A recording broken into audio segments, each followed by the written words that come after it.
Takže krásný podvečer, vážené dámy, vážení pánové. Já vás vítám zde ve Slovenském domě. Jsem velmi rád, že jste se všichni zvládli sem dostavit, hlavně tady panelisté, kteří nás obohatí nějakými svými názory a podělí se na téma kultura, protože je to velmi zajímavé téma. Budeme se bavit o kultuře u nás, v Praze, ve Středočeském kraji a tak dále, s tím, že kultura je součástí našich každodenních životů. Měli bychom všichni dobře poslouchat a třeba se i přiučíme, jak k ní právě přispět. A já přejdu nyní k představení našich dnešních panelistů. Takže prosím, přivítejte našeho prvního panelistu, poslance a člena podvýboru pro kulturu z pražského hnutí ANO, pan inženýr Luboš Brož. Dobrý večer.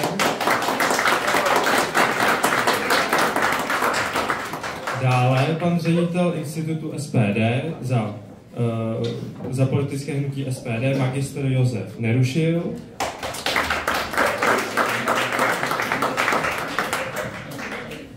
Pan magistr Petr Hanik, zpěvák, skladatel a politik za stranu Rozumní.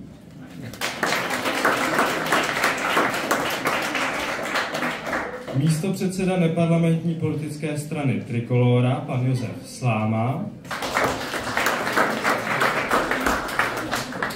Za stranu Pro je tu dnes pan Petr Zuzka, umělecký šéf Národního baletu. Bývalý, pardon. A jako poslední za stranu KSČM pan inženýr Karel Sis. Dobrý večer.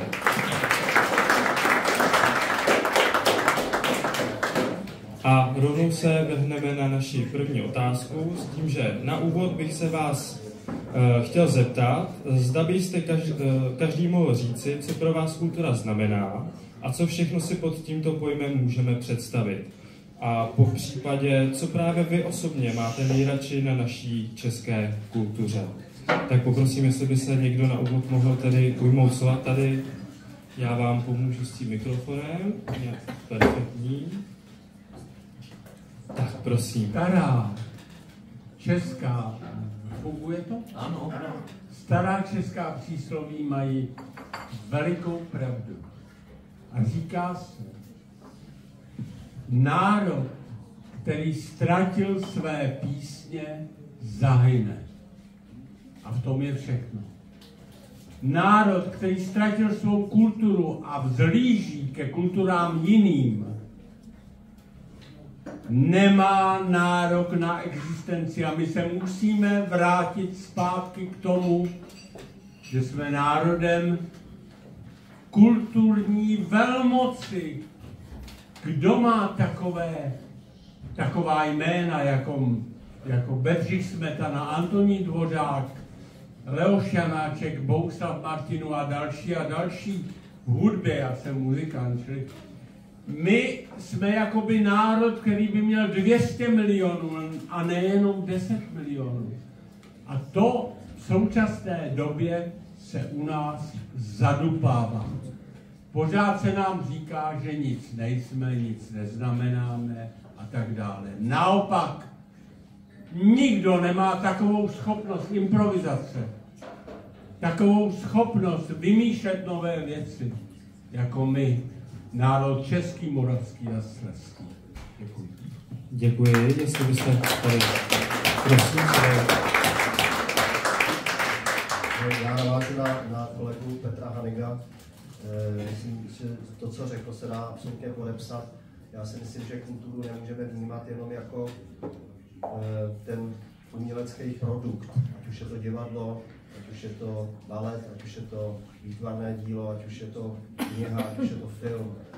To je samozřejmě jedna část toho celku, ale ta druhá je o tom, že vlastně ta kultura, kromě toho uměleckého produktu, vytváří kvalitu komunikace a vztahů ve společnosti. To znamená, že se nějakým způsobem odráží i do všech ostatních společenských oborů a všech ostatních odvětví. Vytváří kvalitu, vytváří kulturu toho chování těch lidí mezi sebou a to znamená i kvalitu společnosti. To je hrozně dobrý si uvědomit. A já si myslím, že nejenom v posledních 3 letech, ale už v posledních desetiletích se stává to, že ta kultura, ač by, opět navážu, ač by měla být tím, čím se vlastně i historicky ten národ může opravdu pyšnit, jednou z mála věcí, kterou opravdu má ve svých kořenech a kterou má obrovsky silnou, tak vlastně se na tu kulturu totálně rezignuje, stát se k ní chová absolutně macešsky a to si myslím, že je potřeba změnit. Asi tak. Určitě děkujeme moc. Poprosím, jestli byste se... Prosím. Dobrý večer. Já při této otázce bych chtěl poděkovat organizátorům za to, že uspořádali tu debatu právě na to téma. Já se přiznám, že jsem v politice poměrně krátce, několik málo let a kultura a ochrana památek bylo tím mým hlavním tématem od samého začátku, když jsem začal tady na pražském magistrátu. A já jsem zjistil, že hrozně málo politiků se o tu kulturu zajímá. Ono je to i trošku přirozené, protože jsou tady důchody, stavby silnic, dálnic, prostě ty velkolepé věci, zdravotnictví, aby jsme byli zdraví a podobně. Ale myslím si, a tím asi navážu na své kolegy předřečníky, že právě v dnešní době řešit kulturu, mluvit o kultuře je hrozně moc důležité. On nám to ukázala ta covidová doba, kdy vlastně jsme se k kultuře utíkali, když někdo hráli na kytaru, si pamatuju, pod balkónama, prostě to bylo něco úplně fantastického. Spoustu věcí se digitalizovalo, koukali jsme se na to doma, místo toho, aby jsme šli do divadla a další věci. A myslím si právě, že ta doba ukázala, že ta kultura je hrozně moc pro ty lidi, vůbec nechci říct pro národ, ale asi to tak je hrozně moc důležitá. A to je vlastně platí i v té dnešní době, zase obzvláště, myslím, že to tady někde taky padlo, nerad se opakuju, ale ta dnešní doba, kdo vidí, co se děje v Evropě, prostě jaké nejrůznější vlivy, kulturní ataky prostě se objevují, tak si myslím, že vrátit se k té podstatě a snažit se bojovat o to, aby ta česká kultura byla opravdu českou kulturou, aby jsme mohli chodit, se dívat na naše sbírky, poslouchat naši vážnou hudbu třeba, ale nechci říct jenom naší, ale samozřejmě cizí, ale vůbec se té kultuře věnovat, tak je hrozně moc důležitý. Takže i proto chci poděkovat organizátorům, že to tady bylo. Ještě ta druhá část otázky byla, co pro nás osobně znamená. Pro mě kultura znamená prostě, nevím, jestli to říct správně, je to strašně složitá otázka, ale je to relax, prostě je to nějaké nahození. V té práci já jdu rád na koncert vážné hudby. Já vás upozorňuji, já nemám hudební sluch, ale miluju vážnou hudbu. Prostě to mám jak s vínem, buď je dobrý nebo nedobrý, takže sednu, vypnu a teď se nechávám naprosto unášet tím, co se tam děje, nebo výborným divadlem. Takže pro mě je to opravdu relax a pohoda a to bych chtěl popřát každému. My moc děkujeme tady, já za všechny organizátory a tady pana poslanci. Prosím, předáváme slovo. Děkuji. Já bych se spíš odrazil od toho slova kultura, že od slova kult, to znamená, je to nějaký výraz, nakonec můžeme kulturu přičítat čemukoliv, známe určitě všichni jsou slovy politická kultura, což by se mělo vázat především k nám, kteří se zabýváme nějak bych řekl intenzivně nebo profesionálně politikou. A já si myslím, že asi příliš není potřeba přemýšlet nad tím, jestli kultura ano nebo ne. My bychom se spíš dneska měli bavit jednak, jaká ta kultura by měla být a taková, bych řekl, vyplývající podotázka je, jak bychom k té kultuře měli jako společnost, potažmo jako stát přistupovat. A já samozřejmě tady hájím teze hnutí, který především, pokud se bavíme o kultuře a pokud se bavíme o podpoře kultury z veřejných prostředků nebo po případě ze strany společnosti, tak se bavíme především o národní kultuře. Jo, to je to, o čem tady hovořil Petr Haník, je to nakonec i to, o čem tady hovořili moji předchozí dva předřečníci, pan Zuzka. Národní kultura, tedy to, co definuje tento národ, náš stát, to, co dělá naší identitou, to znamená kultura, která je česky psaná, česky mluvená, česky interpretovaná a na našem území v Česku budovaná. Tak asi tak bych to viděl já. Děkujeme. Ještě předáme slovo dál. Co pro mě kultura znamená, no tak kultura je součást mého života a tak já na to koukám i politicky. Prostě kultura je součást našich životů, nelze ji nadřadit na něco, ale zase ji nelze úplně opominout. Co je takovou tou hlavním úkolem politiků je hlídat to kulturní, tady to zaznělo, to kulturní dědictví. My máme obrovské velikány v oblasti hudby, že jo, Dvořák, Smetana, máme, ale když psal německy, máme svého Kafku, máme svého Čapka. Jo, je potřeba prostě přikládat tomuhle těm velikánům výraznou podporu a vlastně v jejich prezentaci, protože oni jsou známí ve světě. Když pojedete do Japonska, tak je tam určitě známější Dvořák než kdokoliv jiný. Jo. Hudba, jako je Smetana, teď bylo výročí snad, kdy Prodaná nevěsta byla poprvé v New Yorku. V New Yorku byl i Antonín Dvořák zase ředitelem, takže to jsou známá jména a my je můžeme prodávat. To souvisí i vlastně s hlavním městem Prahou, protože Praha byla vždycky kulturní město a musí se o tu kulturu starat, ale k té kultuře samozřejmě patří i starání se o kulturní památky, protože Praha jako taková je největší památkovou rezervací na světě. Máme na celkem malém úseku, máme všechny slohy, které jsou, máme tady románský sloh, gotický, renesanci, baroko, že jo, a světový unikát jsme v kubismu, který je taky potřeba, protože že jo, Dům u Matky Boží, to je světový unikát a je potřeba se o tyhle věci starat a hlavně nám to pomáhá i v rámci toho, jak jsme prodejní v rámci cestovního ruchu. Ale určitě se k těm věcem určitě dostaneme, takže předávám slovo dál. Děkujeme a tady nám to uzavře pan Sis. No přátelé, ono už bylo skoro všechno řečeno. Já, aniž bych chtěl podkuzovat, jo, tak pro mě je osobně velmi smutné, že jediné místo, kde se může česká kultura i zástupci scházet, je v podstatě Slovenský dům. No, ono to vypadá jako, že to ani není pravda, ale zkuste se třeba uspořádat někde nějaké takové podobné setkání. Myslím, že dost pohoříte. A nebo zaplatíte tolik, že to... A nebo tam taky hlavně třeba bude hlediště prázdné. Tak kultura, no, to je slovo, které všichni zneužívají. Že? Na hlavním nádraží, když odjíždím metrem domů, tak tam je plno plakátů vždycky, že? Tak tam byl plakát na nějaká ta hudební festival a tam jediné české slovo bylo čtvrtek. Jo, to bylo datum a jinak skutečně všechno bylo teda anglicky. Mně to trochu připadá, jako kdyby jsme žili už ne za druhé republiky, ale v protektorátu, kde zase se česká společnost spoléhala na ty zde vyjmenované génie, jako Dvořák, Smetana a tak dále, ale ty nám nepomůžou, že my potřebujeme jaksi novou moderní kulturu. A jestli se to nepodaří, jestli bude kultura zase jenom pro pár lidí, podívejte se třeba Karel Čapek, to neznamená, že všichni znali Karla Čapka, to známe až teď, že? Ale knihy Karla Čapka vycházely nákladem třeba 500 výtisků, 2000 výtisků, to už byl veliký úspěch. Že?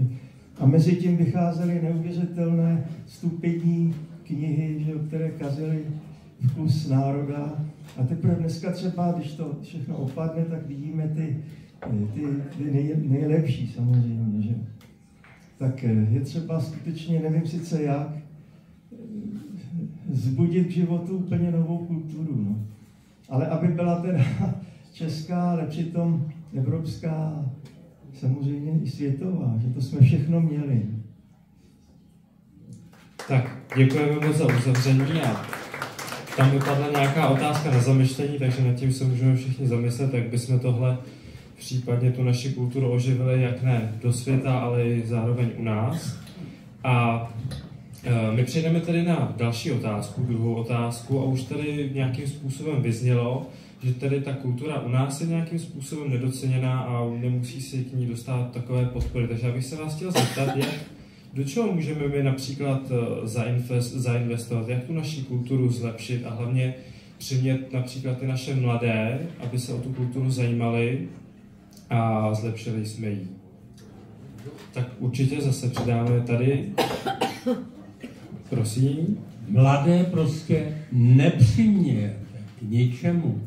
Mladí si to musí najít sami.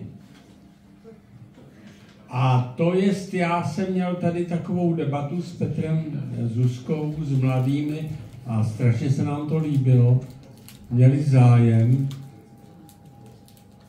Ono se totiž neví, já budu pořád mluvit o muzice, protože já jsem muzikant, že třeba jména jako Roxette, Rednecks, Ace of Base, nejsou žádní Angličani, Američani, jsou Švédové. A proč jsou tato jména tak veliká? Protože ve Švédsku je 75% povinných hraní v rádiích ve všech médiích švédských autorů. Potom tam vznikne konkurence a ta konkurence, když je někde konkurence, tak to roste. A když není konkurence, když vám zahrajou jednu písničku s Anou K. nebo s kýmkoliv mezi, já nevím, 95 anglickýma, tak proč by byla nějaká konkurence? My musíme prosazovat a vlády, které přijdou po této vládě, by měly prosazovat českou kulturou tak trošku násilím. Protože na Slovensku máte 25% povinných. A když si zapnete Český rádio, tam slyšíte, ty nejlepší skladby jsou většinou slovenský. Ať už je to Vašo Patejdl, nebo No Name a tak dál, ale u nás ne. My si myslíme, že to je relikt socialismu zavést povinná procenta, ačkoliv jsou ve Švédsku, ve Finsku, jsou všude možně, jenom u nás nejsou. Čili na hrubý pytel, hrubá záplatu, protože vy nevíte, že miliardy jdou z toho, že tady znějí ty zahraniční skladby, jdou ven. A to je taky věc ekonomická. To by mělo zůstat doma, tak jako ve Švédsku, tam to jde všechno tam. Promiňte, že jsem tak trošku, dalo by se, že expresivní. My děkujeme, to vůbec nevadí, hlavně je, že máte to zapálení a zvládneme to tady předat publiku. Tak prosím, zase předáme zde slovo panu Nerušilovi. Jo, děkuji.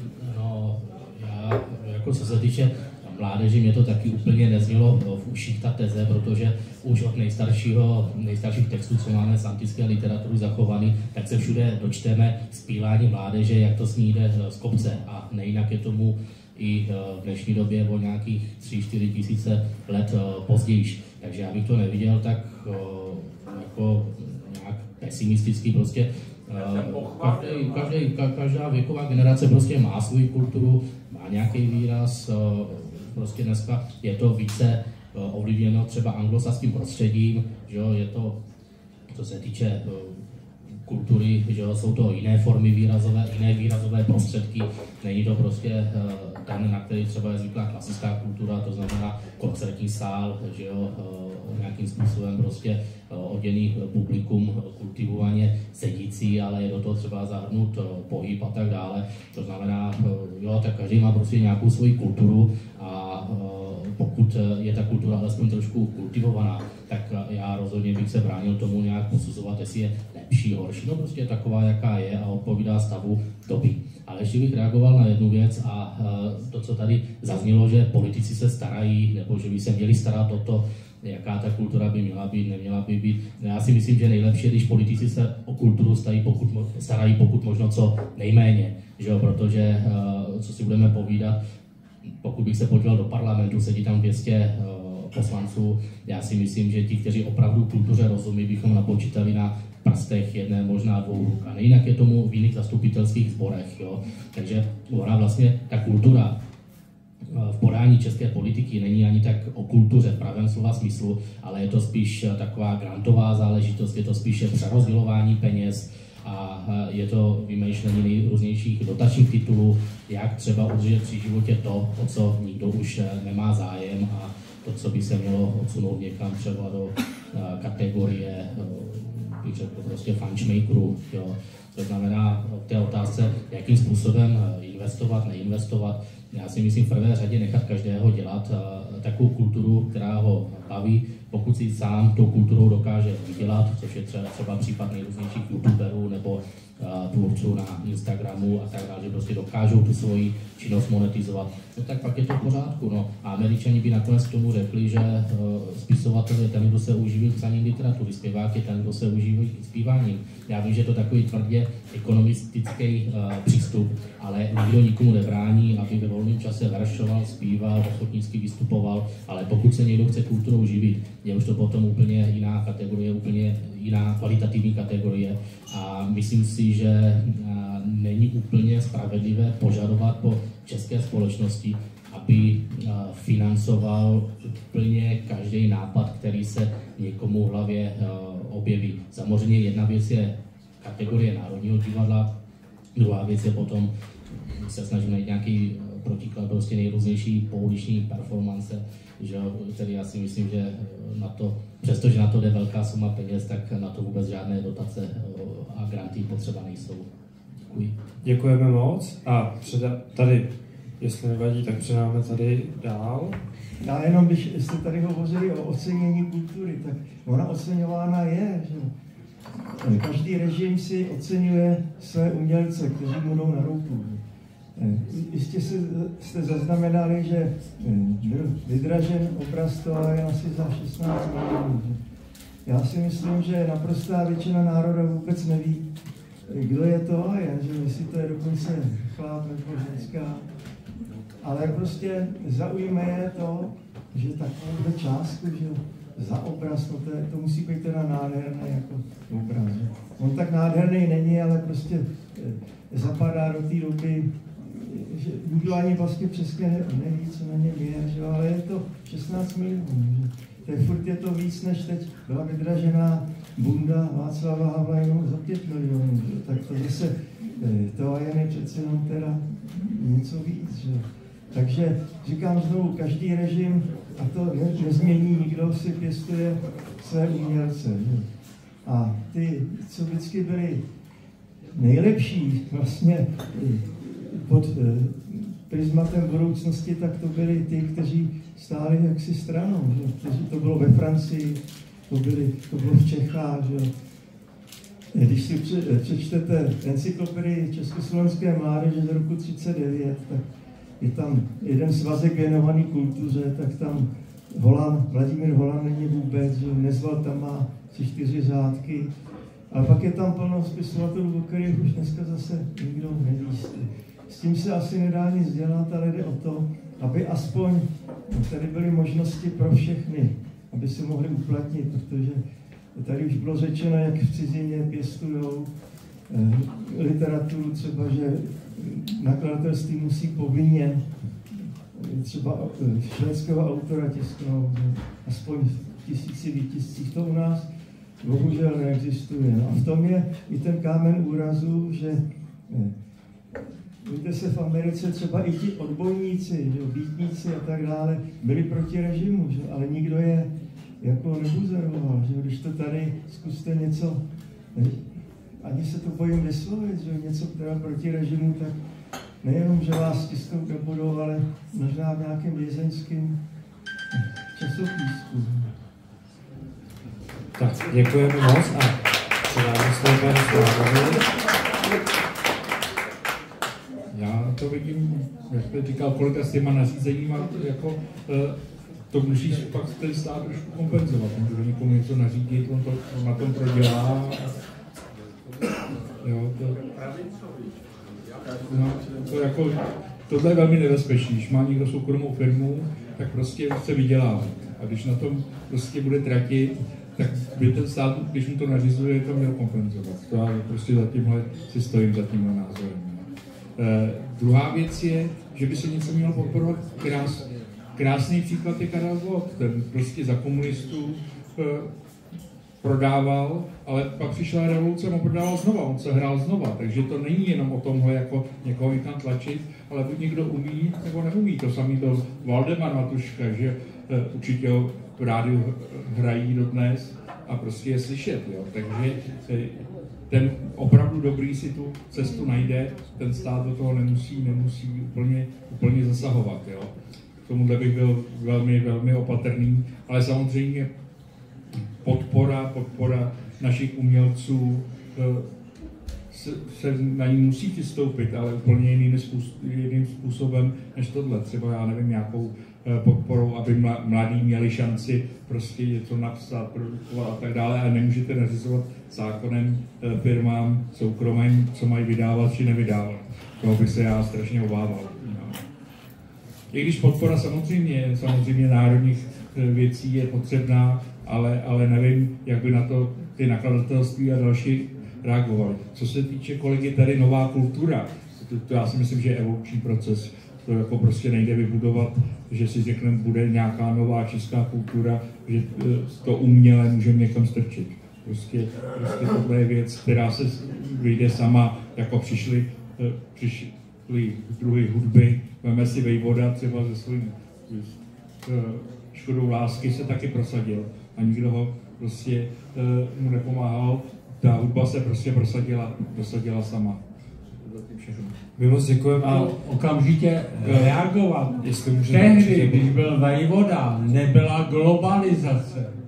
Tehdy bylo svobodné podnikání. Podívejte se, bohužel je vidět, že ti, kteří sedí v institucích, vůbec nevědí, jak je to dole. Já nevím, teď v sobotu nebo v pátek byl ten Zlatý Slavík nebo Český Slavík, tam jsou furt jedni a ti samý. A kdo má talent, ten se tam nedostane vůbec. A jak je to s tou volnou soutěží? Já si nemůžu stěžovat, mě hrajou, protože já jsem měl hity v 80. letech, nejde o mě, ale mě jde o mladou generaci. Existuje jedna fantastická zpěvačka, která má hlas jako Věra Špinarová, lepší než Lucie Bílá, jmenuje se Leona Šenková. A já, když jsem jí slyšel, jak to, že vás nehrajou, tak mi řekla, no oni chtějí za to peníze. Oni ty rádia chtějí peníze za to, aby se hrály nějaký skladby. Od z těch chudých zpěváků, který začínají. A kdo má ty peníze? Ty velké firmy, ty zahraniční firmy, Universal Music, EMI, já nevím co všecko. Ale ty začínající český muzikanti, talenti, prostě ty noví Smetanové, Dvořákové nemají ty peníze. Čili vy nevíte vůbec, jak to funguje dole. To není volná soutěž. To je prostě diktatura, co je teďka. Diktatura v umění. Podívejte se, co tam bylo na tom Slavíku furt. Pořád jedni a ty samý. Dřív aspoň byl skokan roku nebo nic, to už teď není, paž to se jim nehodí. A tak to je. A bohužel lidi, kteří jsou v parlamentu jako SPD, ty to nevědí. Ty jsou nad tím. Ale ten život klokotá někde dole. A tam to není tak, jak to bylo. Tam vůbec není svobodná soutěž. Tam je to prostě horší než za komunismu. Tak my děkujeme, že jsme měli dnešní náhled do zámezí. Jak to vypadá, a ještě předáme tady slovo, že jsme měli prostor vyjádřit, prosím. Děkuji. Já se vrátím k tomu dotazu, který padl od pana moderátora. On byl dobrý a hodně široký poměrně. Já chci říct, že kultura v dnešní době, jsem o tom přesvědčen opravdu na 98%, se neobejde bez veřejné podpory. My si tady můžeme říkat cokoliv, co chceme, jak se youtuber může uživit prostě a podobné věci, ale pokud budeme brát tu kulturu opravdu v tom širokém ponětí a ještě k tomu do kultury bereme i ochranu památek, já bych to tady chtěl připomenout, prostě to je nedílná součást naprosto, tak se bez toho neobejdeme. Co můžeme my jako politici pro to udělat, je zajistit nebo snažit se o to, aby ta podpora, která je, já teda nejsem příznivce grantů dotacích obecně, to je prostě opravdu pro mě není, ale žijeme v nějakém světě, kde prostě nejsou možné věci, tak aby tyhle ty věci byly správně směrovány. Co můžeme udělat je, Když jsem se před volbami do sněmovny díval do volební programy v oblasti kultury, my jsme se i někteří setkali na nějakých debatách o kultuře, tak skoro všichni tam měli 1% dáme do kultury z výdajů státního rozpočtu. Ne, zase to není, naopak zase teď ten poměr ještě klesá zase, to znamená, ta podpora kultury ještě mnohem více klesá. A to jsou věci, o kterých bychom se měli postarat. Já vím, že je to těžko se to říká v dnešní době, proč se má dát 40 miliard korun navíc na zbrojení prostě a podobné věci. Já to chápu, i proč tam musí peníze. Ale já dneska jako politik chci bojovat za kulturu. A proto si myslím, že politiků, kteří bojují v té sněmovně a v politice za kulturu, by mělo být víc a měli by o těch věcech znát, protože tak, jak si to tady říkáme, nikdo z nás není vševět a neví všechno. Já vám dám třeba pár příkladů o tom, jak můžou politici ovlivňovat kulturu. Před několika lety na magistrátu byl vytvořen program, kde se mohli hlásit o podporu na dotace na různé akce. A byly to akce, které to dostávaly stylu. Sousedé se sejdou ve vnitrobloku, budou diskutovat nad developerskými zájmy ve svém okolí a k tomu budou mít pivo, víno a nějakou kytaru. To opravdu takhle celý ten jeden projekt konkrétně zněl, dostali na to 50 000. A takovýchhle aktivit tam bylo spoustu. A to je podle mě špatný rozhodnutí o podpoře kultury, protože to podle mě žádná kultura není. Je to kupování si voličů. A to bychom nikdy tohleto neměli dělat. Dám vám pár dalších případů, kdy jako politici opravdu něco můžeme udělat a i v té sněmovně být tvrdí, najít říkal to jeden politik, najít koule a opravdu se nebát. Já bydlím na Praze 5 a tam, nevím, jestli znáte, usedlost Bertramka. Obýval tam Mozart. Halíte se, kdo to zná, to okolí, to prostředí. Bejt to ve Vídni, tak je z toho kulturní skvost, kde každý den jsou koncerty Mozarta, prostě všechno. Tady ten dům, po té, co se vrátil určitému spolku, tak upadá, chátrá, nic se s tím neděje. Já jsem na to interpeloval ministra, bavil jsem se o tom s Národním památkovým úřadem. On je zákon na vyvlastnění, ale je bezzubý dneska. Pokud někteří politici nenajdou tu sílu a nebouchnou do stolu, tak se s tím nic neděje. Já bych tu Bertramku dneska, a to říkám úplně oprávněně, já bych ji vyvlastnil. Jo? Protože tohle to není možný. To se dostane do toho stádia, že se budeme říkat 5, 6, 8, 10, 15 let, že je to stále dobrý a ona pak bude úplně schátraná, jako Vyšehradský nádraží, kdo si to pamatuje. Takže tohle to jsem k tomu chtěl říct, že to ty politici můžou dělat. A je o tom, že něčemu věřejí, mají něčem ideály a chtějí něco takového prosadit. Tak za mě asi tak. Určitě, děkujeme moc. Ještě poprosím, jestli byste to uzavřel. Na mě, abych to uzavřel. Já se teda vrátím v podstatě té věci, té otázky. Podpora kultury, já navážu tady na kolegu, je skutečně neskutečný, jakým způsobem ten stát macežsky s kulturou zachází, a to nejenom poslední 3 roky, ale posledních několik desetiletí. Ze státního rozpočtu jde na kulturu od 0,4 do 0,7%. Ještě to nikdy nebylo více jak 0,7%.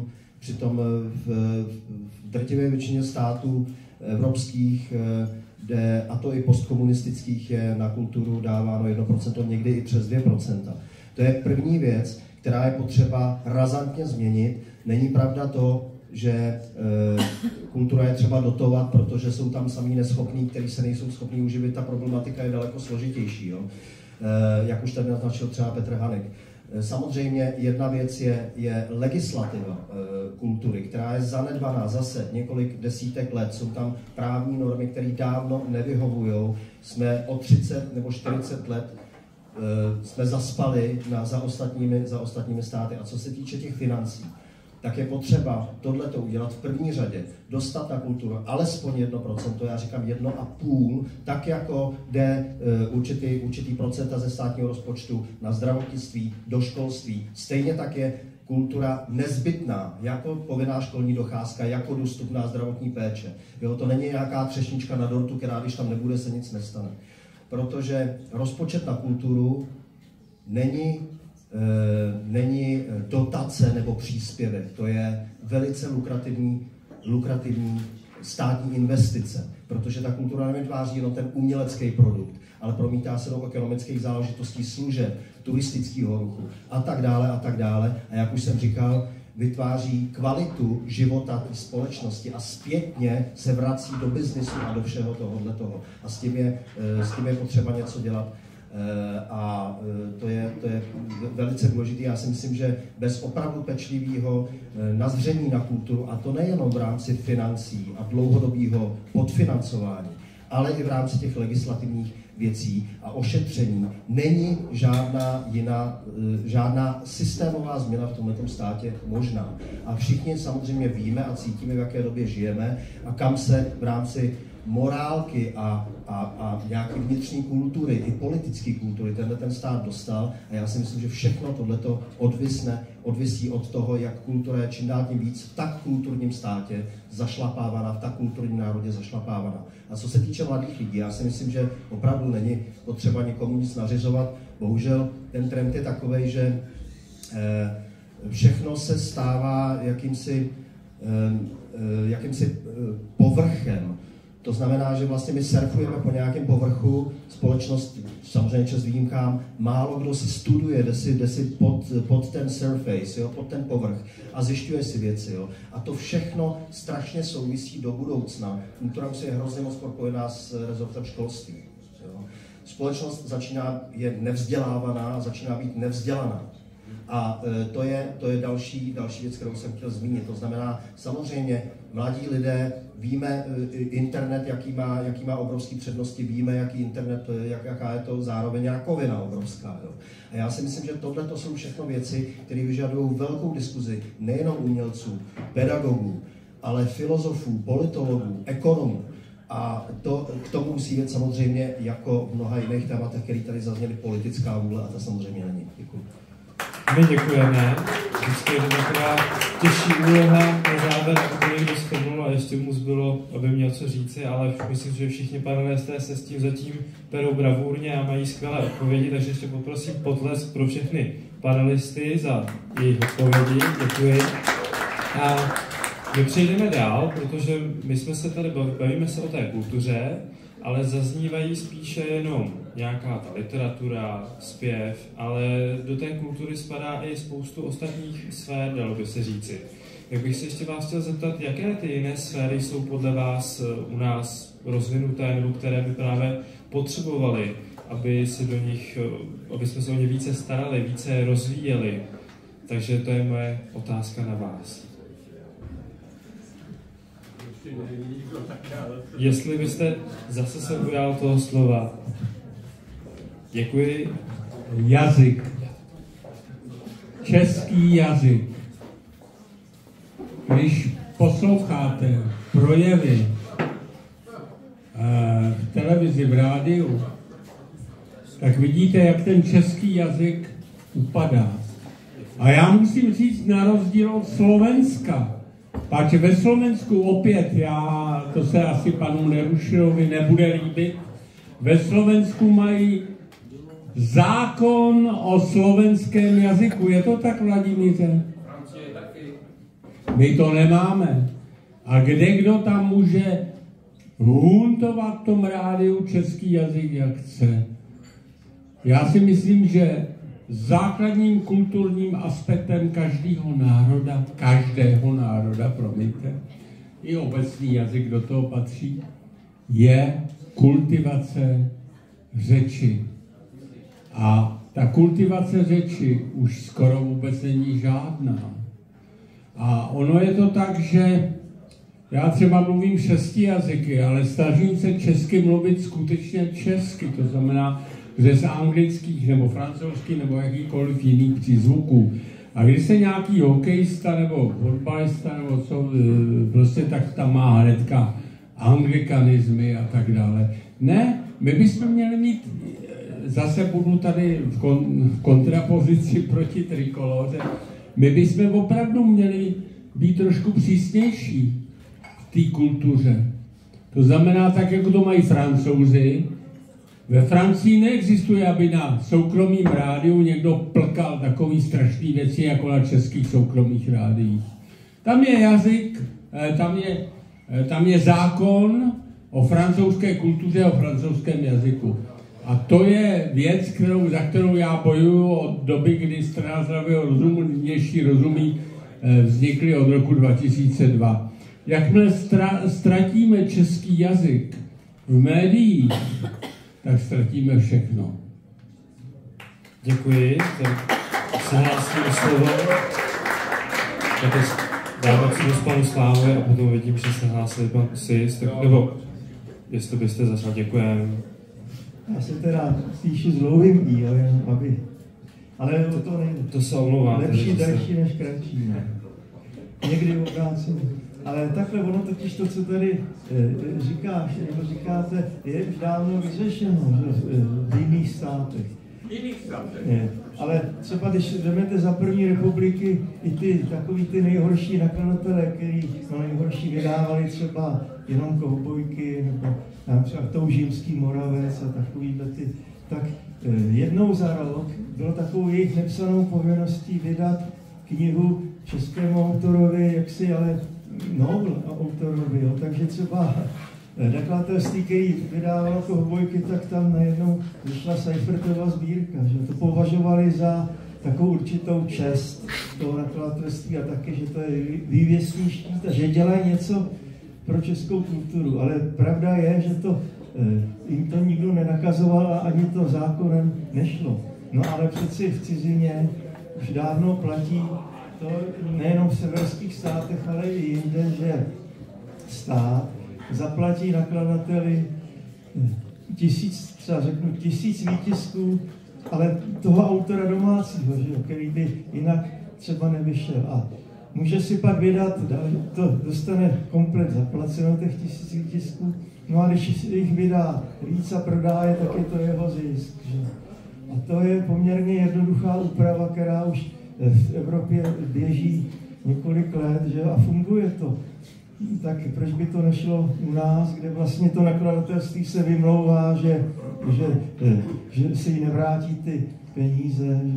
No tak tady to je tak nepatrná částka, že vzhledem k těm miliardám, které se tady vyhazují, že to si každý stát může dovolit. No. A zajímavé je, že čím menší stát, tím víc to funguje a tím víc dává na vlastní svou kulturu, protože cítí, že jinak by třeba ten jejich jazyk nebo to umění mohlo zaniknout. Už tady bylo řečeno, že ve Francii jen určitý procento smí být v cizích jazycích, tak to u nás teď už jenom určitý procento je v českém jazyce. No. Děkujeme a já dáme panu Slámovi obsahovat trošku dříve, ale nebojte se, určitě potom přijde, že na vás jde slovo. No, teďka vás nenecháme uzavřít, necháme to bohužel někoho jiného, ať je to férové, tak prosím. Tady, jak říkal kolega, tak já si nemyslím, základ je opravdu v tom školství. Jo. To školství je základ všeho a myslím si, jak se bude učit na školách, jak kultura, tak český jazyk, že tam je zakopaný pes více než kdekoliv jinde. Jo. Zákon, jestli ano nebo ne, jak se mají vyjadřovat v rádích, já nevím, na to nemám žádný silný názor. Do čeho by se měly dávat peníze a peníze se dávají také opravdu do toho kulturního dědictví. My jsme země bohatá na kulturu a na památky a tam samozřejmě o to se musíme starat. Bohužel, jak jste mluvil, že některé ty budovy chátrají a to je špatně. Ten zákon o tom vyvlastnění já bych klidně zpřísnil, protože pokud někdo zachází s kulturní památkou nebo s památkou prostě ledabyle, tak to je v tomto případě něco víc, než je něco vlastnit, tak určitě bych to vyvlastnil. Se stalo a tuším v Hubenči, jak tam spadly ty vily. Ty sankce jsou malý, takže i těm majitelům se vyplatí, když jim ten barák spadne, který má obrovskou kulturní hodnotu a tam je 5 milionů nejvyšší sazba, takže oni to nechají spadnout, postavit tam je něco nového. I tohle by se mělo řešit, prostě ten rámec legislativní, jak ty památky více chránit, aby nám nepadaly. Zase na druhou stranu je to i na druhé straně je to dogmatismus památkářů, kdy se najde investor a oni s ním nedokáží vyjednávat, takže na základě i tohohle dogmatismu ten barák spadne, jo? Takže to musí být nějaká střední cesta, jak se z tohohle dostat, protože ten investor samozřejmě, pokud má na to ty peníze, tu nemovitost udržet a vy mu tam všechno zakážete, nedohodnete se s ním, no tak samozřejmě tam investovat do toho tak nebude a těch případů je taky spousty. Jo? koncepce památkového zákonu je samozřejmě dosti široká, takže záleží na těch úřednících, jak oni to dokáží formulovat. Hlavně se dbá na tu výšku, takže tady spousty lidí říká prostě, že nepostaví skoro nic v centru města, takže i tímhle to může být, jo, to si nenamlouvejme, že někdy se lpí na maličkostech a na druhou stranu se nechávají spadnout domy, jo, takže je to takový nevyvážený, nemá to ucelenou koncepci a bohužel nás tlačí i, protože jsme v UNESCO, tak na výškové budovy a tak dále, nás tlačí UNESCO, ale já si myslím, že dneska ty cizinci sem jezdí kvůli UNESCO a jezdí se za těma památkama a s UNESCO to nemá skoro nic společného, o tom bychom mohli taky diskutovat. Jo. Takže těch kritérií, kam je potřeba dávat peníze, jak to řídit, je mnohem více a zrovna ta Praha je aktuální, protože ta Praha je tímhletím pověstná, říkám, jak kulturou, tak památkama a myslím si, že peněz do toho jde dost. Nevím, jestli ta koncepce úplně jakoby konzervativní je nejvíce šťastná v tuto chvíli.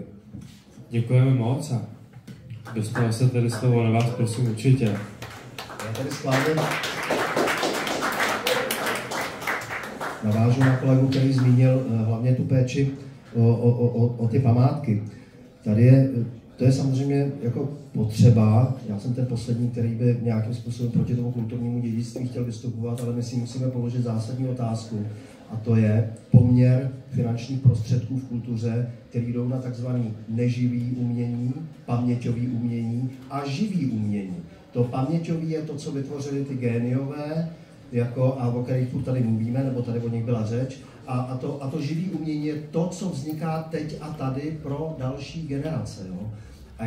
A samozřejmě určitě byste uhodli, že na to neživý paměťový umění jde ze státního rozpočtu, z toho rozpočtu na tu kulturu o mnoho více peněz, než na tu živou kulturu. Jo? Takže obrazně, metaforicky řečeno, umělecky řečeno, my prostě vynakládáme spoustu prostředků na to, aby jsme neustále leštili ty bronzové bysty, jo? Ale ti, co dneska mají talent a ty bysty by jednou mohli mít, tak ty nemají prostor.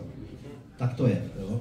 To je jedna věc. A druhá věc je, kterou tady chci taky zmínit, je poměr mezi, už to tady rezonovalo tohleto téma, a to je poměr finančních prostředků, který plynou do takzvané zřizované sféry, to je Národní muzeum, Národní, všechny ty obrovské národní instituce, a tou nezřizovanou, takzvanou nezávislou sférou.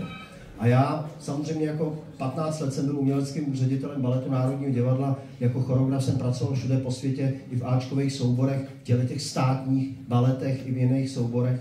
A znám to z této strany velice dobře, ale znám to i z té strany druhé. Z té nezřizované scény, z té nezávislé scény. Do té nezávislé jde opět daleko méně peněz, než do té zřizované. To znamená, že ta nezřizovaná sféra, nezávislá, je závislá na grantech, jo, a ty granty jsou nenaplněny, to znamená, že tam není dostatek peněz, to znamená, že ty lidi a ty soubory, například divadelní, nebo tak prostě, a vůbec, nebo i umělci, výtvarníci a tak dále, jo, to přesahuje obory. Prostě naprosto živořej a nemají šanci dosáhnout na to, aby skutečně mohli něco tvořit, a musím z vlastní zkušenosti říct, že často tvoří daleko kvalitnější věci než ty zřizované sféry. A to je velký problém. A samozřejmě těch disproporcí je v té naší kultuře, těch kostlivců ve skříni je tam jak mraky. Děkujeme.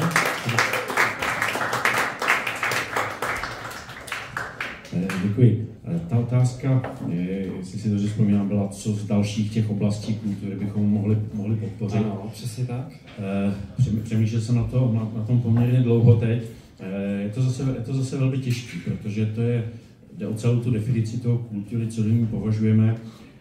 Já bych se tady vypíchnul z jedné věci, že bychom se na tu kulturu měli dívat trošku víc v komplexu. Tady padlo jednak spojení s ministerstvem školství, s výchovou, myslím, že i cestovní ruch tady někdo zmínil. To jsou všechno věci, které jsou propojené a měly by být propojené. Já bych třeba hrozně oceňuji to, že teď Národní muzeum, Národní galerie, myslím, nevím, které instituce, tak mají třeba vstupné do 15 let zdarma. Jo? Což za sebe kvituji úplně jako fantastickou věc, když jsme se tady bavili, abychom vůbec těm mladým dali možnost, že tam můžou jít se s něčím takovým seznámit, že je tam někdo vezme. Já jsem uvažoval o tom, jestli bychom neměli jít ještě mnohem dál, zvlášť v dnešní těžké ekonomické situaci, protože když vezmu to Národní muzeum, to vstupní pro dospělí stojí 280 Kč, já jezdím po Evropě, navštěvuji muzea, galerie, já vím, že to není tolik, ale prostě pro běžnou rodinu manželé dají 560 Kč, vezmou 2 děti, půjdou tam, prostě pro spoustu lidí, kteří i jejich děti by to třeba ocenili a byl by to pro ně první krok, by možná stálo za to prostě třeba, vyplácám, je to brainstorming, jako opravdu, jo, nekoukám se na ekonomické věci, aby tam ty rodiče ty děti přivedli. Třeba je to ani moc nebude zajímat, ale vezmou je tam, budou tam všichni zdarma, protože ty děti se tam podívají na ten obraz, na něco a možná je tam něco chytne do budoucna, že pak někdy, až přijde ta doba těch počítačových her, tak se k tomu zase vrátí, nebo někdo u toho zůstane, někoho to chytne. Chtěl bych takhle jít ke koncertům vážné hudby a podobně, protože to už je řeč sama o sobě, jako jo, aby se mladí dostali opravdu třeba ke kvalitní vážné hudbě živý, ne prostě zprostředkovan z repráků.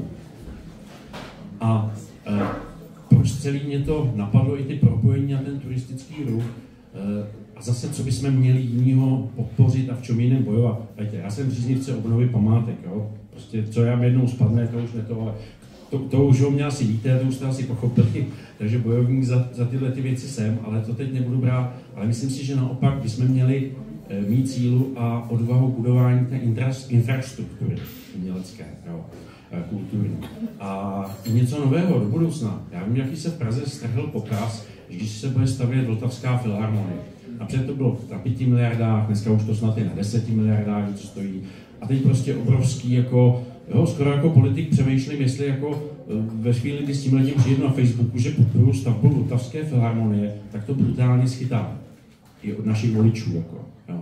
Ale já to podporuji, protože si myslím, tady se za 30 let, ne za víc, neudělalo nic, kromě tančícího domu, nic významného, jako, jo.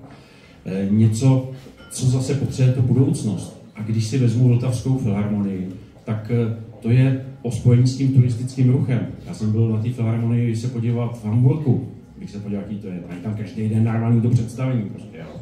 To je, do toho se dají zapojit soukromí investoři, přijít k tomu úplně s novýma poznatkama a postupama, který nejsou. Ale to mi hrozně chybí na tom ministerstvu kultury, že nevede tuhletu diskuzi, že se o tyhle ty věci, to, co tady teď padalo, že vůbec nevytváří tu koncepci, to, co je důležité, co by mělo být důležité. A souhlasím s tím, že to nedělá ani ty minulá ministerstva. Prostě je tady obrovský dluh v té kultuře a je škoda, že se jim nikdo nevěnuje. A když se bavím o té Vltavské filharmonii, tak dneska najednou vyjede, že v zoo postaví za 1,2 miliardy výběh pro ledního medvěda. Jo, nad tím se prožene něco médiama a je to v klidu, tak dáme 1,2 miliardy na výběh pro ledního medvěda. Jo. Já nevím, ta Vltavská filharmonie, jestli bude stát 6x, 7x tolik, ale to je něco na 100 let dopředu. To je něco prostě pro stovky tisíc diváků, umělců, něco, kam budou jezdit cizinci a utrácet tady peníze a budou jezdit ty kvalitní cizinci, ne ti, co jezdí do Dlouhý na pivo, ale opravdu ty kvalitní, co tady budou několik nocí, co se budou kromě toho podívat do Národní galerie, Národního muzea a možná i na nějaký menší koncertík, třeba někde blízko, kde bydlejí. Takže jenom za mě takhle zhruba. Děkujeme moc, ještě tady... Tak já jenom tomu medvědovi. Kdyby to byl medvěd z prodaný nevěsty, tak 1,5 miliardy na to určitě nepůjde. No.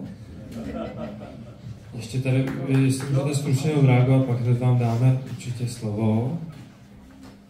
Děkuju. Já bych ještě k těm památkám, tak asi víte všichni, že v Paříži je bulvár Stalingrad. Nikoho nenapadne ho přejmenovat. Mohl být třeba na bulvár teda Volgograd, jo, ale to nikoho prostě nenapadne. Je tam jednou bulvár Stalingrad, protože víme, co se stalo za druhé světové války. Když to u nás, když třeba nejste přímo Pražák, tak za chvíli netrefíte vůbec po Praze, že? Protože ten národ je posedlý prostě přejmenováváním ulic, bořením soch. V Anglii máte sochy všech odpůrců i neodpůrců, že to tady jenom málo koho napadne postavit Churchilla místo třeba Zápotockého. Prostě to je asi taková nemoc, že? Která by se dala léčit velmi levně, aspoň tím, jako to dělali ve starém Římě, že tam byly ty šroubovací hlavy těch císařů, tak já vím, že třeba teda ten Churchill by měl jiný oblek než ten Zápotocký, ale vyšlo by to furt o hodně levnějc. Děkujeme a tady ještě předáme slovo panu Jarošovi, prosím. Děkuji. No, pokud bych měl říct si něco, na čem bychom měli pracovat jako národ ve vztahu ke kultuře, tak je to určitě nějaký vztah k estetice. K estetice, k nějakému vztahu ke kráse, k nějakému vztahu k něčemu, co je hodnotné. A já si myslím, že tam ta cesta je jedině prostřednictvím vzdělávání, prostřednictvím výchovy. Jo.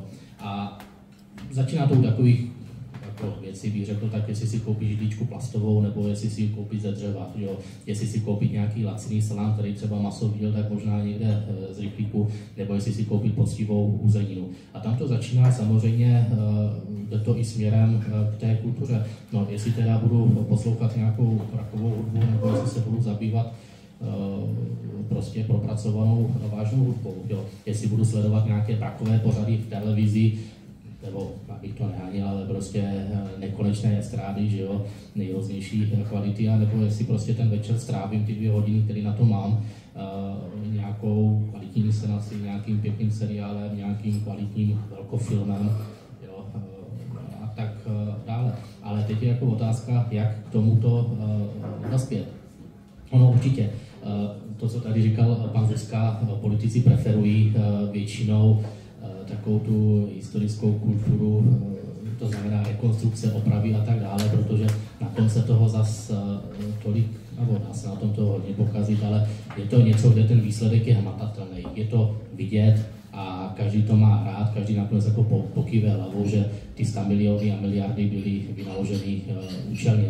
Ale samozřejmě tím, jak si se jako národ konzervujeme, my potřebujeme se zabývat tím, aby tady určitým způsobem se rozvíjela nějaký elán, nějaký kulturní, aby k tomu byl nějaký vztah, aby když už někdo se začíná zabývat uměním, aby měl nějakou potřebu se o to dělit, aby měl možnost to někde vystavit, aby měl možnost to někde prezentovat, ale zároveň, aby také někoho zajímalo a šel se na to podívat, poslechl si to, aby s tím strávil nějaký čas. A tady já vidím poměrně velký nedostatek, a ten není o politicích, není ani o politických preferencích. Je to v podstatě jakoby o našem národě, kde máme nedostatek. Prostě my můžeme mít sebe kvalitnější inscenace, ale když na ně nikdo nebude chodit, tak čemu nám bude, že do toho budeme dávat procento nebo 2% peněz z národního rozpočtu. Jo. To je prostě o tom, buď to někoho zajímá, nebo to někoho nezajímá. A ono samotný, tady tyhle limity měli bychom dávat 1%, 0,5%. Já si myslím, že to je taková debata spíše vedlejší, protože my bychom si nejprve měli položit otázku, čeho tím vlastně chceme dosáhnout, a poté teprve se bavit o penězích. Jo, protože na druhou stranu, dobře, tak Ministerstvo kultury má rozpočet nějakých 15, 16, 17 miliard korun ročně, což nevypadá moc velkolepě v rámci jakoby veřejné správy. No, ale když tomu potom připočteme nejrůznější fondové hospodaření, jako je Státní fond pro rozvoj kinematografie, když tomu připočteme peníze pro Českou televizi, pro Český rozhlas, které to mají přímo ze zákona daný podporovat národní kulturu, když tomu potom připočteme nejrůznější krajské dotace, nejrůznější evropské programy, obecní dotace, tak se dostáváme k částce, která na kulturu jde ve výši několika desítek miliard korun ročně. To znamená, jak by bylo hodně opatrný s tím tvrzením, že v kultuře je málo peněz, no vždycky bude málo peněz. Každý ministr vždycky bude křičet, že je málo peněz. Já bych spíš se zamýšlel nad tím, co si za ty miliardy kupujeme. A jestli kupujeme vůbec dobře. Že se nestydíte. Prosím jenom z toho publika, jestli každý má tady prostě se vyjádřit, má svůj názor, tak poprosím, aby v publiku byl vždycky klid, děkuji. A ještě tady bude prostor tady k nějaké reakci, takže určitě všem dáme prostor. Chtěl doplnit, mluvil jsem trochu o těch disproporcích a ono třeba v rámci jakoby toho grantového systému je další věc, a teď to vrátím na začátek tady k Petrovi Hanigovi. Pak je daleko z nás dostanete peníze a grant ve vyšší částky na třeba festivaly nebo zahraniční koncerty nebo festivaly zahraničních těles, jo? Na úkor těles nebo jednotlivců, kteří jsou Češi a vytvářejí něco tady. A to je opět to naše tři zdi, ale zůstanu slušnej, že my si vůbec nedokážeme vážit prostě toho, co tady teď vzniká, a vracím se k těm bystám, jakože ano, Smetana samozřejmě, to prostě jako o tom není, o tom se nedá říct ani slovo a tak dále, Dvořák a tak dále a mnozí další, Kafka, že jo, ale prostě to, co vzniká teď a tady, prostě skutečně nemá dostatek prostoru a často skutečně jako živoří na pokraji existence. A to nejsou lidi, kteří to neumí a proto se neprosadí. To jsou lidi, kteří prostě skutečně a skupiny lidí, kteří skutečně nejsou schopní dosáhnout na žádný tyhle ty dotace. Takže ten nepoměr zase toho vysílání těch peněz do toho importu té kultury a toho umění zvenku na úkor toho, co vzniká teď a tady. To je opět, jsme u toho jako češství a uvědomění si prostě nějaký ty národní hrdosti a navázat na to, že když se říkalo, co Čech, to muzikant, protože to platilo, protože Češi mají tohleto v genech a mají to ve své genové výbavě a teď se to z té genové výbavy ztrácí a je potřeba to tam dostat zpátky. Samozřejmě není jednoduchý jak, ale o tom je potřeba se bavit. Děkuji. Necháme určitě oba pány bez slova, pak se na nás ještě na to taky zahraju, já nesouhlasím s tím, co říkal kolega. Jestli je jedno, jestli je to 0,5% nebo 1%, ono dneska už se ví, co by bylo potřeba, co je potřeba, ale je prostě o to, že těch peněz je málo. A ty zkušenosti i z Evropy a všude jsou prostě podobný a my se jenom můžeme bavit, na co to budeme dávat. Já naopak mě vzal hodně slov tady kolega pan Zuzka, teď když mluvil o těch nových umělcích, protože proč jsem na to takhle zareagoval, dám třeba jeden příklad. Proč je, a možná to hodně lidí neví, Národní galerie už několik let absolutně nerozšiřuje svoje sbírky.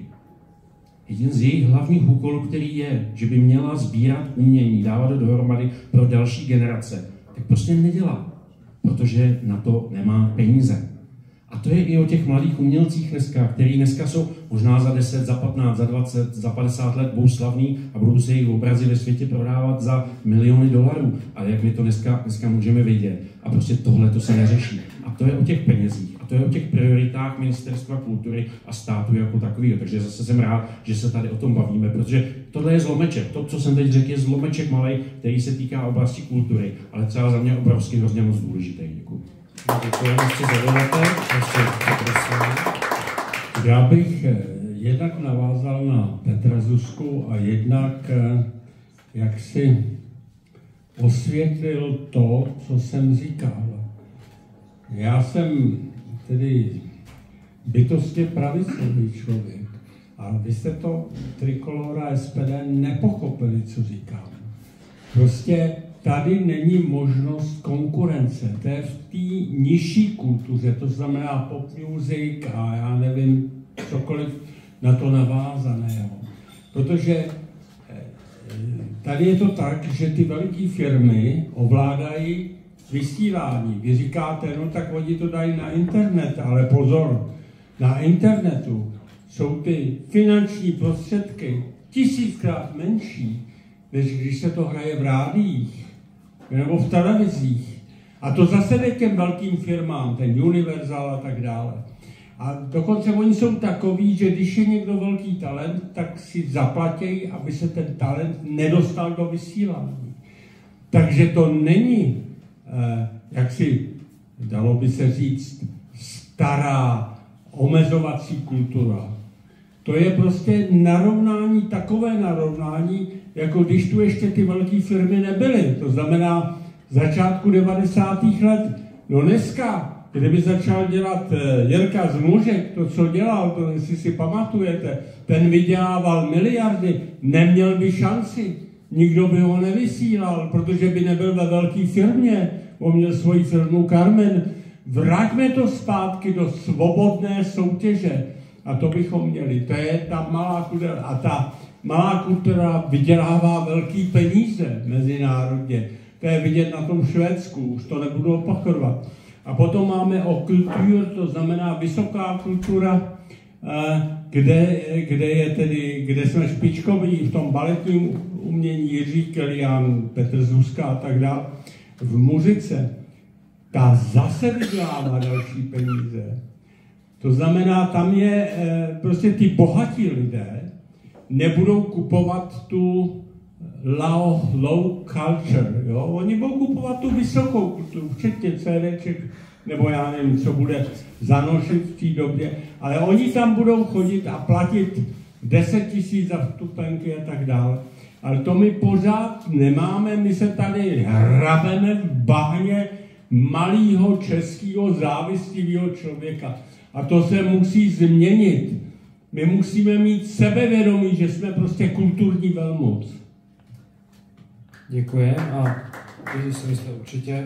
Já si dovolím zareagovat, protože takhle, není pravda, že bych to nepochopil. Já tomu, co jste tady říkal, pane Hájníku, velmi dobře rozumím, ale abychom se nebavili o voze a o koze, jo, vy už mluvíte o nějakém tržním fungování, o nějakém mechanismu toho, jak to funguje. Jo. To je záležitost legislativy, tohle to nikoliv peněz. Jo. A to je zase, bych řekl, trošku jiná otázka. Já jsem tady hovořil předně o penězích a o politické vůli, kam chtějí směřovat politici prostředky, veřejné prostředky, prostředky nás všech. A já jenom možná bych trošku tu svoji tezi ilustroval. Myslíte si, že pokud bychom zdvojnásobili koncesionářský poplatek na dvojnásobek, třeba na 500 měsíčně, že by otázky Václava Moravce byly ze dne na den objektivnější? No, nebyly, protože nemáme objektivního moderátora a více penězma to určitě nespravíme.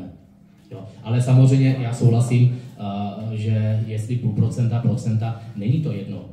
Ono, co ty peníze jsou důležité v kultuře, ale musí tam být řečeno to té, že ty peníze padnou na úrodnou půdu. Nikoliv, že se přerozdělí nějakým systémem neziskovek, nikoliv, že to půjde nějakým spřáteleným kamarádům, nikoliv, že to půjde nejrůznějším, řekněme třeba performerům, kteří té společnosti vlastně nedají za to žádnou přidanou hodnotu. Děkujeme. Ještě tady přidám na závěr. Tady ta objektivita, kdyby se přidalo moderátorovi, tak dodeže, že kdyby se přidalo, tak bych byl určitě ještě objektivnější, jo? Kdyby tady potom byly doby. Tak, prosím. Já si myslím, že kultura, tady říkal Petr, trpí tím, že trpí spousty odvětví našeho života. To je těžký vstup do toho tržního prostředí. Jako, tam ty vstupy, tam je problém s tím vstupem, nikoliv jako s něčím jiným. Jo? Takže to se musí opravdu řešit legislativně, jinak to nejde. Jo? To prostě, ale trošku jiným způsobem třeba než jako chceš ty něco nařizovat. Prostě vstup do toho prostředí. Jo? Všude to nařizují. No všude ne, určitě. Všude kolem nás, jenom my to nemáme. Ale Německo taky, jo. Ale tak samozřejmě pak, když navrhnou přikrok nějaký návrh zákona a budeme za to lobovat. No. Ale jako samozřejmě pokud to zlepší, tak já bych byl proto, ale jako říkám, bojím se určitých nařízení prostě v tomhle prostředí jako nařizovat firmám, to je velmi složitý.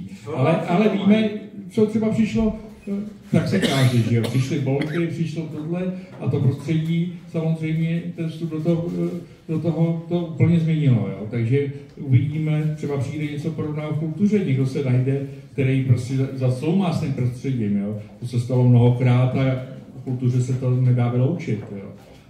Nakonec i ty nejlepší zpěváci začínali po kavárnách, takže třeba se to změní a nějaký talenty půjdou nahoru, ale bojím se, že pokud nezměníme tohleto legislativu, tak se s tím nehne. Jo. Tak to je všechno. My děkuji všem za reakce i za uzavření. Já to tady nějaký super, děkuji moc. Tak a my se vrhneme na poslední otázku, kterou budu klást já, takže poprosím publikum, jestli by se trošku připravilo nějaké otázky, jestli by dali dohromady, protože pak přijde řada na vás. A já takhle na závěr, my už jsme tady nakousávali to kulturní dědictví. Takže závěrem, co tedy to kulturní dědictví vlastně je a jaké Co byste tak vypíchli z toho našeho kulturního dědictví? Co je takový ten náš největší pozůstatek, když to tak řeknu, a ještě, kdybyste mohli, čím bychom mohli ještě rozvíjet, nebo přispět k tomu, aby to kulturní dědictví do budoucna rostlo a bylo lepší a lepší. Tak, prosím, tady, když vždycky začínáte, tak i na závěr vám předám slovo hned ze začátku. Můj syn je profesorem na prestižní univerzitě v Americe a tam se na mě obrátilo hudební oddělení, jestli bych jim nedal nějaké partitury českých dechových hudeb. Američani mají zájem o české dechové hudby. České, to není moravský, tam je to trošku jinak. Protože česká dechová hudba, tak jak je psaná, je světový unikát. To je Kmoch, to jsou ty veliký, já nevím, jestli když se díváte na 28. říjně a tam zní ta dechová hudba, ktož jsou boží bojovníci a hymna v té dechové traktaci správně harmonizovaná, tak člověku takhle stoupá srdce. A my od toho 90. roku, my tu dechovou hudbu, naše největší stříbro, zatracujeme. A všichni říkají, všechno se mi líbí až na dechovku. Ale ta dechovka, já neumím dechovku. Jo, napsat, já umím všechno možný. Symfoniák, já jsem měl symfonii v tom domě umělců Rudolfínu a tak, ale dechovku neumím. Ty lidi už nejsou, protože není zájem. A přitom to je jediná věc, která neexistuje někde jinde. Takže naše kulturní dědictví, nestydět se za naše lidové písničky, dechovky, za všechno, co je naše. A nesnažit se pořád opičit, co je odinut. Děkujeme. Spadlo to na vás, tak prosím. Já budu velice stručný, jde o kulturní dědictví tentokrát. Já si myslím, že si máme vážit kulturního dědictví, ale ne ve smyslu toho... ne ve smyslu nějakým jakoby pasivním, ale ve smyslu aktivním. To znamená, pojďme si vážit a snažit se nazřít ty principy těch velikánů, kteří tady byli před námi, kteří nám nechali to dědictví, a zkusme se od nich učit a převést tu message jakoby do dnešní doby, která je samozřejmě úplně jiná, a pojďme se učit od toho, jak to bylo dřív a jakým způsobem ta společnost fungovala. To vytvářejme tady a snažme se, aby další pokolení uznávali a pečovali o dědictví naše, který přidáme jim my, ale to nejdřív musíme vytvořit. To je všechno, děkuji. Děkujeme moc.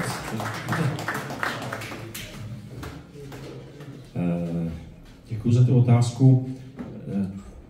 Já bych řekl, že je důležité uvědomit si, že máme hmotné a nehmotné to kulturní dědictví. A každá ta část prostě potřebuje něco jiného, každá ta část se ještě větví dále. Ono je to, jsme o tom nehmotném jsme mluvili poměrně, o tom hmotném poměrně hodně. To nehmotné, to je přesně ta tradice. Ono to je, jak říkal pan Hanek, jako že lidé dneska nemají rádi dechovku. Ono to úplně tak nebude, jako jo. Ono to možná my máme v Praze, ale na vesnicích na nějaký části to bojuje. Vím, že i dotace v těch jednotlivých krajích. Mám tady kolegu z Moravy, vidím, který pokyvuje hlavou. Jsem ho taky viděl v kroji někdy. Takže ono tam jde právě o to, aby jsme my v rámci té podpory té kultury, jenom proto, že někde sedí mladý politik, který prostě dneska má, jsem chtěl zaperit nějakou moderní kapelou a já se ani neznám, ale nějakou současnou tu, tak prostě si mu řekne, že nějaká dechovka, nějaký strážnický slavnosti, že to není k ničemu a že do toho nebude stát město peníze, protože to není důležitý. Ale to je právě to, že ten stát nebo ta veřejná správa, v tomhle případě možná samosprávy, to podporují, i tuhletu kulturu. Jako jo. A to je podle mě hrozně důležitý, hrozně vážný to bude, až nebude ani koruna do podpory třeba té dechovky nebo nějakých festivalů a slavnostích a podobně. To, že něco má v nějakou dobu větší význam nebo menší význam, nebo víc posluchačů, méně posluchačů, to tak prostě je, to je nějaký přirozený běh věcí. To, že samozřejmě posluchačů třeba té dechovky bude ubývat, to prostě bude přirozená věc, jako to tak je, jako stejně tak já jsem vyrůstal na katapultech, já nevím, kolik ještě dneska kolikrát se chtějí těch fanoušků, jakoby, jo, i to bude něco, co se nám před lety zdá legendy a zůstanou, a to je právě to, že v tom pokladu opravdu zůstanou opravdu jen ty největší perly, jen to, co přežije desítky, možná pak stovky let, to, jak se dneska bavíme o Smetanovi, Dvořákovi a podobně, to prostě přežilo věky, režimy, hranice, všechno možný, takže tam podle mě jde o to, a to zase se vracím k tomu, že i ta podpora toho současného, co se děje dneska, je prostě hrozně důležitý, protože já jsem teď teda zase trošku ještě odskočím do toho, poměrně se snažím zabývat umělou inteligencí a nedávno jsem se bavil s jedním hudebníkem, který vystupuje, nebo je na Floridě, žije už několik let, mladý člověk, jsme se bavili o tom, co ta umělá inteligence přináší do toho. A on prostě říkal, jako, hele, to jako může být pro nás, muzikanty, úplně neuvěřitelný přelom do budoucna. Zase nechci sem dát to velký téma, nevím, jestli tady bylo, možná určitě bude, ale je to velký téma prostě, jo. A my musíme i v souvislosti s tím právě tuhletu kulturu toho mladého kluka, který prostě dokáže dneska skládat vážnou hudbu ve svých 25 letech a dělat pěkné věci za to, že mu stojí i v Americe, aby ho za to platili, tak prostě my ho musíme dneska zařadit do toho našeho pokladu a starat se o něj a podporovat ho, protože možná to za těch 50 let bude součást našeho českého národního kulturního dědictví. Nevím, jestli jsem to řekl úplně dobře, je to strašně široký, ale aspoň takhle za mě. Takže určitě děkujeme moc a tam se hlásí pan Sláma, tak předáme.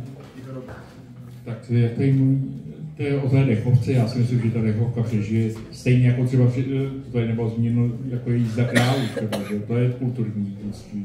Jo, to není jenom architektura nebo hudba, to jsou určité zvyky, zvyklosti. A já si myslím, že čím jsme dál od Prahy, tím ty zvyklosti samozřejmě soutěžují víc. Praha, Středočeský kraj jsou v tomhletom trošku jiné než zbytek republiky. Jo. Protože Morava si udržuje svoje zvyky daleko více než Čechy, ale myslím si, že i jižní Čechy jsou více tradiční kraj.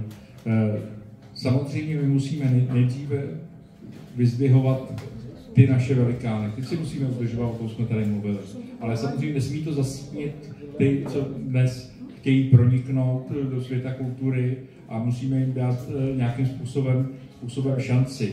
Ale taky by se měli snažit i lidé, kteří tomu rozumí, měly by existovat nějaké nadace a ty nadace podporovat prostě pro život toho umělce a prostě i tato nezisková sféra, kterou by stát nemusel za každou cenu subvencovat, ale měla by tady existovat a prostě každý by měl začít u sebe a jít do nějaké nadace a těm umělcům se snažit pomoct, jo? Protože je velmi těžké, když máte nějaký obsah peněz, říct si, tenhle bude dobrý a tenhle bude horší a máte omezený prostě přístup k těm financím, to si nebudeme namlouvat, jo?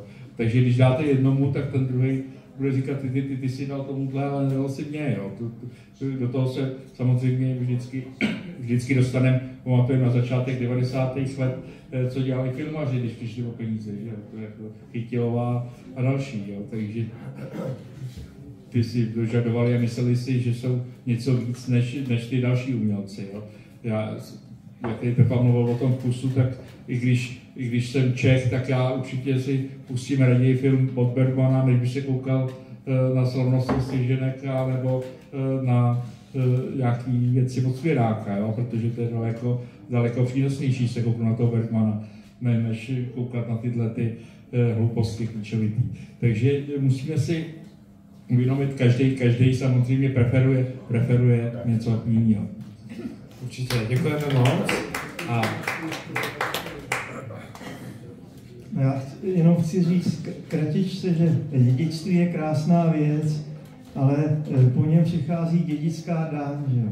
A to už není tak příjemný a o to dědictví tedy se musí někdo starat, že jo. A zatím to může vypadat tak, že Bertramka, o který tady byla řeč, že ji někdo koupí, přestaví na hotel, nazve ho Mozart a budou tam jezdit z celého světa se vybalovat prostě vizoví cizinci a akorát, že budou se moc chlubit, že spějí v místě, kde taky jednou, dvakrát přespal Mozart. No.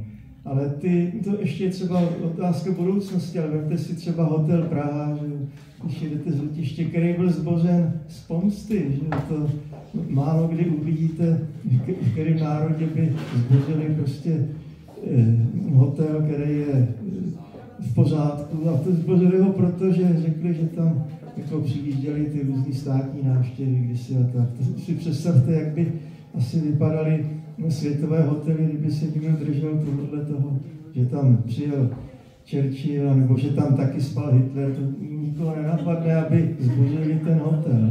Jenom u nás, bohužel, to tak je. A stojí to, ale nás všechny hrozný peníze. Děkujeme. A ještě tady, můžete, jestli by to, uzavřít ne, protože ještě budeme mít slovo pan Nerušil. Mě napadla jedna ještě věc k tomu dědictví, víte, ono je strašně potřeba si říct, jako když vezmeme tvorbu nějakých velikánů a je jedno, jakým uměleckým oborů pracovali, jo, tak prostě my musíme jakoby to dílo vnímat autenticky skrz to, že to tvořil člověk z masa a kostí. Jo. Můj syn má strašně rád historii a výtvarné umění, takže já jsem ho vzal teď na konci září na 4 dny do Říma.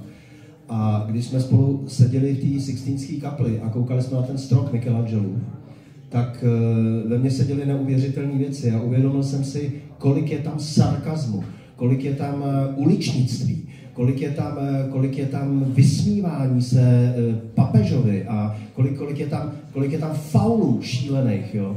Prostě podívejte se, co tvořil ještě dávno před ním Hieronymus Bosch. Jak to, že vůbec zůstal naživu, jak to, že ho za ty obrazy ta církev nezničila, jo. To jsou všechno autentický, takhle na to musíme dívat se na ty díla, jakože to jsou autentický lidi, kteří před x set lety tvořili něco, jako by žili teď a tady. Jo. A když se vrátím o 20 let zpátky v historii, když mě Daniel Dvořák, akademický architekt, pozval z Kanady, jsem se vrátil do Prahy a začal jsem, jak jsem tak tady bylo řečeno, šéfovat baletu Národního divadla, tak ten Dan řekl jednu neskutečnou věc jako generální ředitel. On nám řekl všem těm novým uměleckým šéfům, hele, uvědomte si, kluci, že my jsme stejní šílenci, jako ten Zítek, ten Hinajs a všichni, co to tady předtím dělali za toho obrození. My jsme stejní blázni, jako jo. A tohle to si musíme uvědomit, jo. A já si myslím, že tohle, jak jsem předtím mluvil o té motivaci a o té inspiraci těma legendama, tak to je strašně důležitý právě si nést do dneška a neustrnout na těch bystách. Děkujeme a ještě tady pan Jerušel bude mít poslední závěrečné slovo, prosím. Tak já bych to uzavřel tak vzletně, že kultura tady je a bude vždycky, ale my si spíš položíme otázku, jaká ta kultura bude, jakou tu kulturu chceme. Já si myslím, že bychom měli chtít, aby ta kultura byla česká, aby byla pronárodní, aby byla přínosná a aby sebou nesla nějakou trvalejší hodnotu, nějakou estetickou hodnotu. A jako na závěr, co přát naší kultuře. Já moc děkuji panu Sísovi za ten příklad s hotelem Praha, protože bylo to vlastně dílo, to nejlepší, co tehdejší architekti, tehdejší řemeslníci, tehdejší výtvarníci dokázali z českých zdrojů vyrobit, tak to představili hotel Praha. Mně to trošku připadá, i když nechci úplně, aby to znělo jako srovnání, ale trošku mě to připadá, jako kdybychom třeba zbourali kus katedrály, jenom kvůli tomu, že byla postavena ve špatnou dobu. Takže já si myslím, že bychom měli naší kultuře přát především kvalitní a uznalý národ, který se nebude ke svému kulturnímu dědictví chovat jako hovado, ale který se bude snažit, aby se to nějak zachovalo a předalo budoucím generacím. Děkuji. Tak, děkujeme moc všem panelistům za odpovědi a nyní tady přichází váš čas, dáme slovo publiku, tady vidím hned v první řadě, že bude dotaz, tak jestli byste klidně můžete tady k nám, já vám předám mikrofon. Prosím. Děkuji, Bunda Renková, zastupitelka z Prahy 13. Já mám takový osobní postoj k tomu, například, co se děje v Národním divadle. Tam balet naprosto v pořádku, ale třeba s činohrou přiznám se, že jsem jim dala šanci asi 2krát a třetí šance už asi nebude, protože naposled dokázali zkazit i skvělý román Pýcha a předsudek, na kterém opravdu není co zkazit, ale i tak se jim to podařilo. Jo, protože jestli znáte okolnosti, tak Pýcha a předsudek to je z toho nejkonzervativnějšího nebo nejupětějšího období v Anglii a ten, kdo režíroval, kdo rozhodoval o tom pohybu na scéně, je tam nechal roztahovat končetiny, jak kdyby byly spadlovky a k tomu měli účesy, jak kdyby byly ze strany Pirátů. Jo. Takže, a zbytek byl všechno krásný, ve verších, krásná scéna, všechno krásný a prostě dva takové momenty a zkazilo to celé to dílo. Pár let předtím jsme byli na jiném vystoupení, kde zase naopak to strašně zkazila ta scéna. Jo, že prostě úplně vůbec to k tomu nehodilo, klasické dílo z české historie a dali k tomu něco takového moderního, ale moderního asi v 50. letech a i podobně výpravu. Takže otázka je, co se s tímhle dá dělat, aby zrovna Národní divadlo nebyla ta největší ostuda, teda co se týče činohry. A druhá věc, že pak jsme byli ve Stavovském divadle a vlastně představení, které je běžně určené pro hlavně cizince, že pro turisty, tak bylo úplně dokonalé po všech stránkách. Jak je tohle možné? A přitom na to Stavovské divadlo třeba nejde třeba až tolik peníze, když je to když je to ta kultura jakoby turistického typu, když to do Národního divadla, tam si člověk představuje, že to by měla být ta nejlepší kultura. A přesto jako já už se tam bojím někoho vzít na tu činohru, to je konkrétně.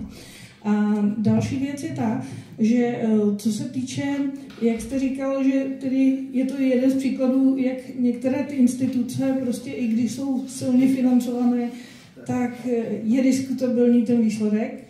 A třeba takové menší kulturní zážitky, které by se mohly konat třeba v prostorech, jako je tenhle. Tak takové ty multifunkční prostory, které po každý slouží pro něco jiného. Jednou vernisáž, jednou nějaký malý koncert, jednou nějaká performance. Tak já jsem žila 2 roky ve Francii a tam tohle to bylo běžné, takže tam jsme měli možnost prostě zažít tu kulturu. Prostě šlo se na kulturu, bude tam něco zajímavého a stát to podporoval. Ale my samozřejmě asi bychom v rozpočtu nenašli tolik peněz, protože obávám se, že naši voliči by to úplně neocenili, aby na kulturu šlo víc než třeba na obranu, jak jste tady říkali, okolo 1–2% rozpočtu. Jo, to jsou neskutečné peníze. Obrana má mít teď 2% a ani nebude vědět, za co to utratit. Jo. Já věřím, že kultura by to zvládla, ale je potřeba to vyvážit v rámci rozpočtu a v rámci toho, co ti občané jsou ochotní, na co jsou ochotní ty své peníze vybrané v daních vložit. Takže 2 otázky. Jestli jste proto, aby nějakým způsobem se podporovaly takové třeba menší prostory, třeba co podporuje obec, město, městská část. A druhá, to už se položila. Děkuji. Tak, my moc děkujeme za dotaz a poprosím jako panostu, jestli z toho na mě otázka. Na mě. Jo. Já jenom předesílám, nevím, jestli to tady bylo dostatečně řečeno, nevím, kdy jste chodila na ten balet, ale já už tam 6 let nešéfuju, takže pokud je balet v pořádku dneska, tak to není moje zásluha. Ale věřím, že byl v pořádku předtím. Co se týče toho vašeho hodnocení činohry, já mám na to nějaký svůj názor, ale to je velice vždycky subjektivní. Jo. Myslím, že každý divák k tomu prostě přistupuje jinak. Já si myslím, že určitě se najdou třeba diváci, který to samé představení jako Pýcha předsudek, který vám se hrubě nelíbilo, tak někdo si v tom rozhodně najde zase něco jiného. Víte, ono divadlo a umění všeobecně je prostě taková vždycky sázka do loterie. Čím víc má člověk talentu a čím víc má člověk zkušeností, tím máte větší šanci, že to nebude průšvih. ale nemůžete to vždycky vyloučit, protože to není jenom vaše práce. Divadlo je týmová práce. To jsou herci, nebo tanečníci, nebo operní pěvci, to je jejich osobní kvality každého z nich, co stojí na tom jevišti, to je scénografie, to jsou světla, to jsou kostýmy, to je hudba a potom a celý tohleto je v takovém koši, který musí být správně, nebo vytváří to celý takový koktejl, který musí být přesně namíchaný. A pokud je tam něčeho víc nebo míň, tak to může i ovlivnit velice negativně ty další stránky toho. Jo? Takže prostě nerad bych tohleto hodnotil, ale je to vždycky sázka vlastně do loterie, protože když se stane, že všechny tyhle ty segmenty se sejdou a opravdu to představení je bomba, že lidi stojí, tak to je svátek divadla. A to se neděje každý den. Jo? A co se týče vaší podotázky v rámci, samozřejmě Francie, vy jste zmínila Francii, že jste 2 roky ve Francii, to je zrovna země, která si své kultury jako dokáže vážit neskutečným způsobem, stejně tak jako třeba Rusko. Já jsem byl v Rusku několikrát, jako hostoval jsem a tak dále. Takže prostě to jsou státy, který skutečně tu kulturu jako berou něco jako svůj výkladní skříň, jo? A náležitě se k tomu chovají na rozdíl od České republiky a pochopitelně vím, že ta podpora té kultury v těch státech, ono i Německo je na tom úplně jinak, než říkám, my jsme opravdu skanzen v tomhletom, jo? Tak prostě je úplně někde jinde a přesně, jak říkáte, tam v těch státech, pokud je jednak finančně to podpoření jakoby nějakým způsobem kvantitativně, ale zároveň kvalitativně, a to jsme se tady bavili o té legislativě a o tom systému, který je tady taky špatný, to nejsou jenom finance, ale to je ta legislativa, tak potom se můžete těšit na to, že uvidíte prostě v pařížské opeře něco a potom na ulici nějaký skvělý představení nebo v novém cirkusu, který pochází z Francie, něco, co má úplně stejnou uměleckou hodnotu, ne-li ještě větší, než třeba uvidíte v pařížské opeře nějaký balet nebo operu. Jo? A já si myslím, že to je potom ta soutěž jakoby skutečná, když jsou nějakým způsobem ty pravidla a ta startovní čára nalajnovaná podobně. Jo? Že nemusím tvořit na velkém jevišti Národního divadla nebo Státní opery, můžu udělat představení v Arše, jo? A to představení může mít samozřejmě větší hodnotu, ale než nějaký představení velkým národním nebo v opeře jakýkoliv. Jo? Ale znova říkám, umění je velice individuální a každý divák vždycky k tomu přistupuje, vždycky někoho to osloví, někoho ne, každému se to zaraje jinam do té duše, někdo odchází z představení, někdo je nadšený a v tom je vlastně i to kouzlo a vlastně obrovská demokracie. Vnímání toho umění, takže asi tak. Děkujeme moc, já se předáme tady slovo. Děkuji. Já bych to k tomu Národnímu divadlu, já to chápu, velmi ten dotaz, slyším podobné informace každou chvilku od svých známých, prostě kde se pohybuju. Nicméně je to stejně jako u kolegy, a to teda musím se přiznat, že jsme v Národním divadle bylo to už docela dlouho před covidem, ale to poslední představení taky nebylo nic moc, protože seděli jsme ve druhé řadě a ve finiši nám tam nahý pan herec bimbal svým náčiním nad hlavou, takže manželka z toho nebyla úplně nadšená a schodilo to celý ten dojem toho předtím jinak kvalitního celkem představení. Takže to jsou někdy ty trendy, které do toho vlítávají, já to vidím i v jiných divadlech, že jsou, ale nicméně je to opravdu zase o tom, to si tady můžeme říct, kolik nás tady je, 50, 80 a každý na to bude mít jiný názor. Jako jo, to prostě tak je. Nicméně mě hrozně zaujal ten váš názor o těch zkušenostech z Francie, o těch menších prostorech.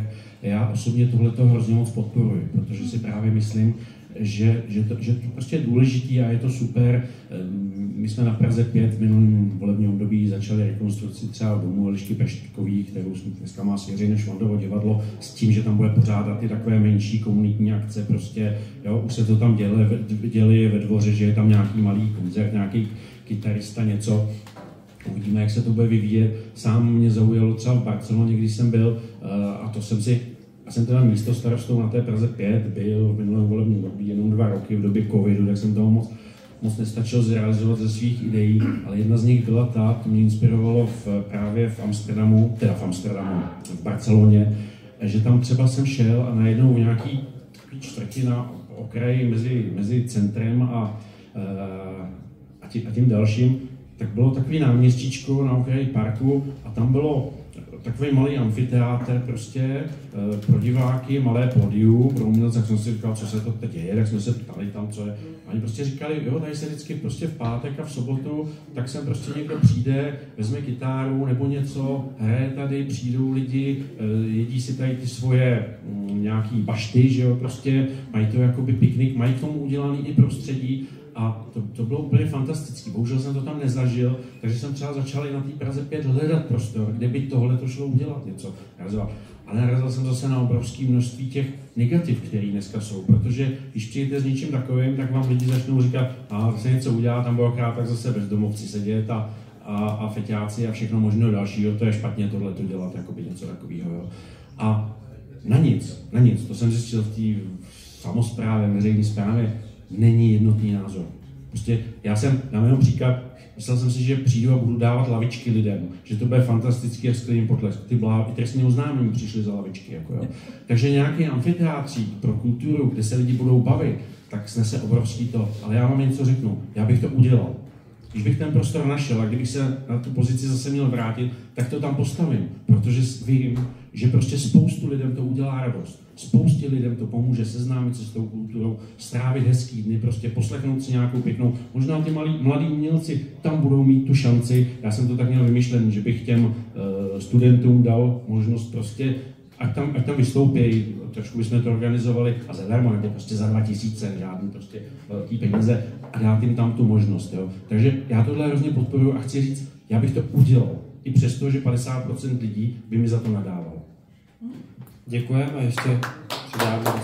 Já navážu na tu Francii a zase na ty moje povinný procenta. Když jedete Francii, pustíte rádio, tak tam máte 50% francouzských písniček. Teď si představte, na ulici někde podchodu metra zpívá zpěvačka. Zpívá zajímavě, jde kolem producent a říká si, sakra, porte, to by mohlo být dobrý. A dneska z toho máte světovou hvězdu Zaza. To by u nás nebylo možné vůbec, protože prostě by nikdo do toho rádia, do těch rádií, do televizí nepustil, protože ty, který to držejí, nebudu je jmenovat, ty by v ní viděli tu konkurenci, ale protože ve Francii je 50% francouzské muziky povinných, no tak ten, kdo je producent nebo firma, řekl, no tak na tom by se dalo vydělat. Tak to udělá. A to je pravicový, to není levicový, ty procenta, tohle z toho. Protože tady by to nebylo možné, tady by Zaza zanikla, jako všichni, kdo má talent, ale tam ve Francii už je to světová hvězda. Děkujeme ještě panu Nerošovi, co byl tu, nebo tak už necháme. No já bych tomu jenom měl krátkou poznámku. Ještě s tím, každé kultury je, jak se do toho začne motat ideologie, jak to začne být někomu poplatný, jak začne být umění angažované či aktivistické. V takovém případě se prostě z umění stává brak a vidíme to prostě kolem nás denně, kdy si někdo myslí, že když udělá zlatou lásku škaredou, že to třeba bude lepší. Jo. Když si myslí, že napíše pohádku, kde princ osvobozuje prince, tak že to bude lepší. Nebude. Ona, ta kultura vždycky vychází z nějakých archetypů, které jsou daný, byly už definovaný Aristotelem, takový nějaký základní principy příběhu a ty jsou prostě neměný.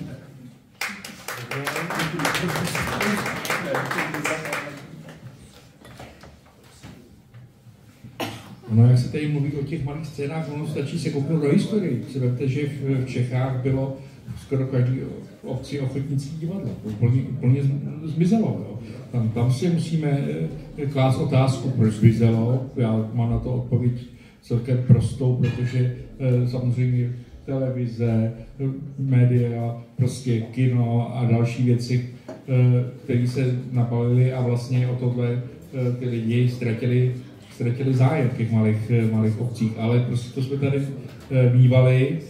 nebylo to nikterak subvencované, ani procenta, čiže žádný tam neexistovaly. Jo. Takže to by mělo vycházet opravdu od těch lidí ze spoda. Nikoliv ne ze zhora, ale ze spoda. Jediný, čemu můžeme pomoct, jsme zase u toho školství, prostě recitační kroužky a vést ty děti k těmhle věcem. Jo, že tady existuje nějaká kultura a k té kultuře je vést. Prostě já si myslím, že ten základ je opravdu ve výchově v rodině a ve školství. A pak můžeme vymýšlet další věci, jak těm lidem pomáhat, ale pokud je nenaučíme za první tu kulturu respektovat, za druhý si ji vážit a učit je k tomu, že je součástí tady toho našeho prostoru, tak bez toho se nehneme z místa. Určitě, děkujeme moc. Tak jestli klidně na stůl, jestli by to položili. Děkuju. Tak, ještě nám tady zbývá prostě tamhle vzadu. Se hlásí vám, klidně můžete jít k nám tady, nebo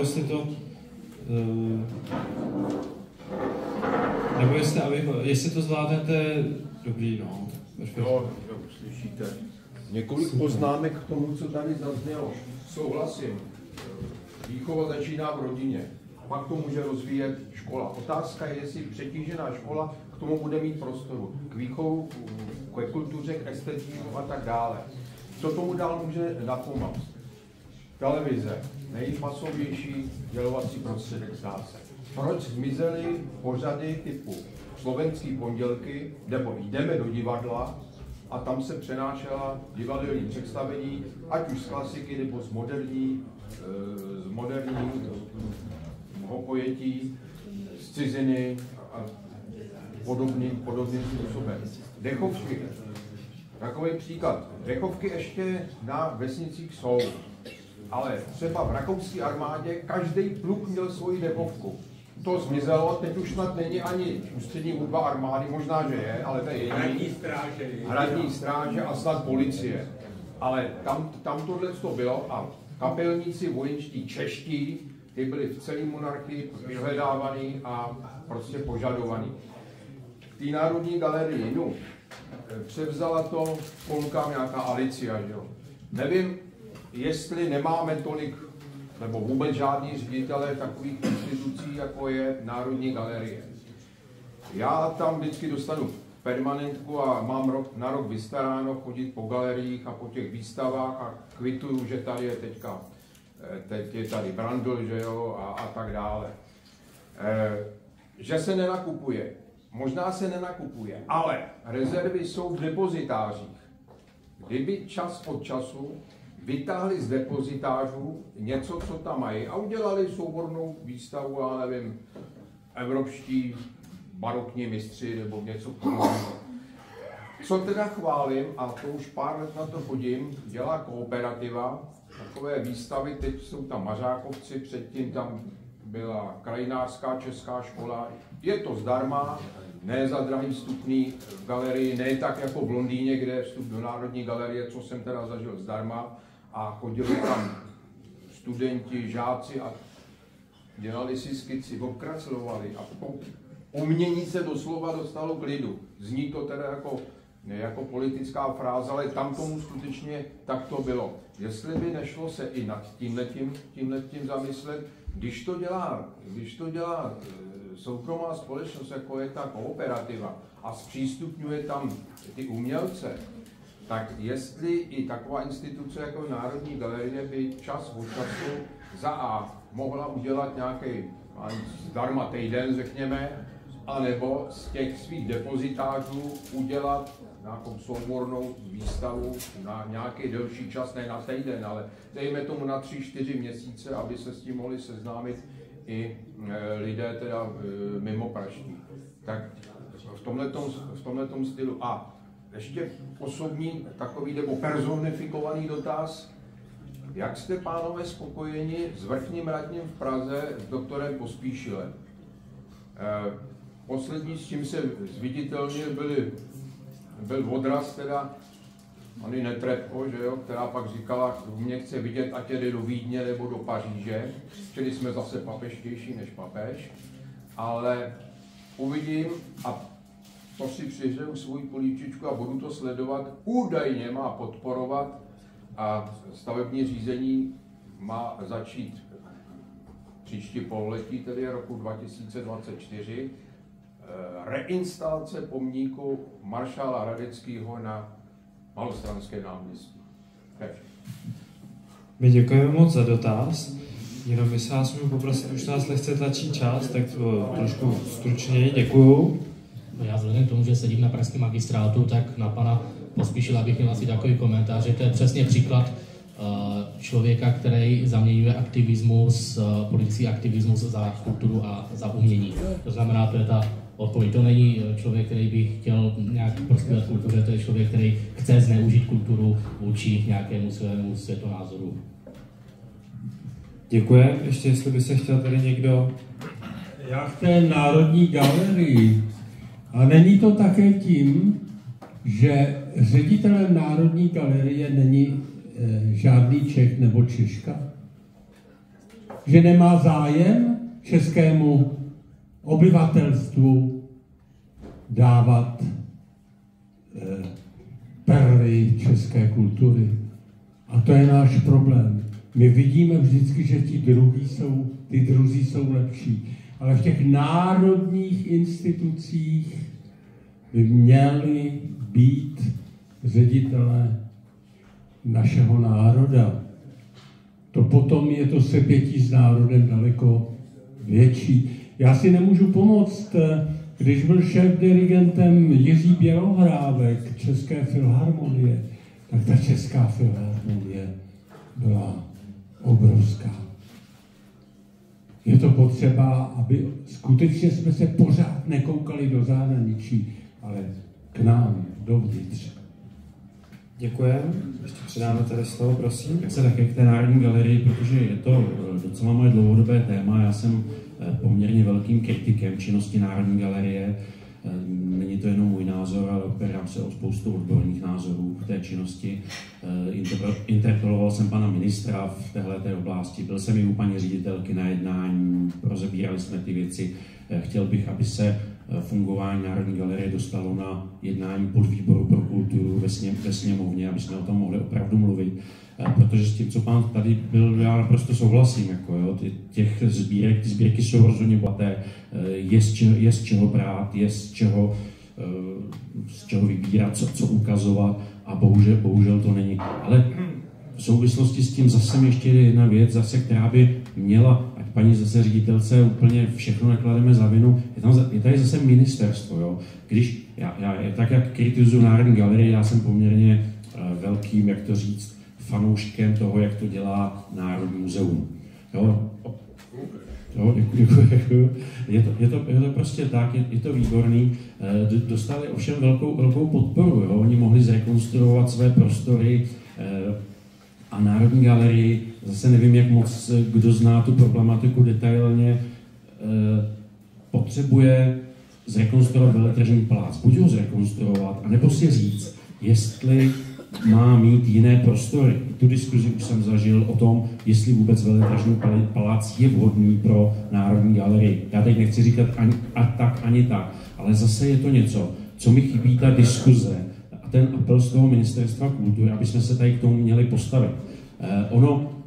Ta rekonstrukce Veletržního paláce by se dala dělat. Všichni vědějí, že je potřeba, protože je nezbytná kvůli technickému zázemí, ochraně sbírek, bezpečnosti a všeho možného. Ona by se dala vypsat soutěž prostě na to, by ty peníze měly, aby nějak proces začal. Jako. A ten proces vůbec nezačíná žádný. A za to já to Ministerstvo kultury hrozně moc kritizuju. Otázka toho, jestli paní ředitelka by neměla být víc aktivní, víc průrazná v téhleté sféře, to už nechám na posouzení, ne, ale to, co pán říkal, to bylo opravdu jako s tím vesměs souhlasím a většinu těch věcí podporuji. Tak, děkujeme moc a já si myslím, podívám se rychle na čas a čas už se nám tedy pomalu naplnil, takže budeme končit. Já tady děkuji všem účastníkům, kteří dorazili, ať už panelistům, tak i publiku, děkuji za dotazy a věřím, že jsme se to tady všichni společně užili, že jste si něco nového dozvěděli a také bych vás tímto chtěl pozvat na další debatu, která se bude konat 11. prosince. Tak, já závěrem tedy poprosím potlesk pro naše panelisty.